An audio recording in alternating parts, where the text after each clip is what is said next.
Praise the Lord. கர்த்தர் நாமம் மகிமைப்படுவதாக. ஆண்டவராகிய இயேசுவின் நாமத்தினாலே உங்களை நான் வாழ்த்துகிறேன். வேதம் சொல்லுகிறது, கர்த்தருடைய வேதம் என் மனமகிழ்ச்சி என்று. ஆமென்.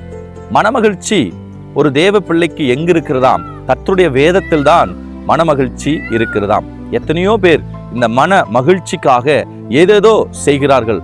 நண்பர்கள் பின்பாக போகிறார்கள், அல்லது வேற ஏதோ ட்ரிப்பு போவோம் என்று போகிறார்கள்.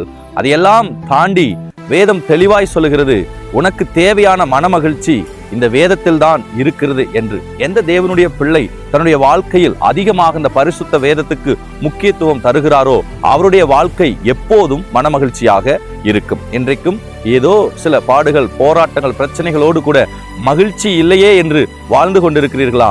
உங்களுடைய கரத்தில் இருக்கிற இந்த வேதத்தை எடுத்து வாசியுங்கள். உலகம் கொடுக்காத மனமகிழ்ச்சி, நண்பர்கள் கொடுக்காத மனமகிழ்ச்சி, வருமானங்கள், ஆஸ்திகள் கொடுக்காத மனமகிழ்ச்சியை இந்த பரிசுத்த வேதம் உங்களுக்கு தந்து எப்போதும் உங்களை சந்தோஷமாக வைத்துக் கொள்ளும். ஆமென்.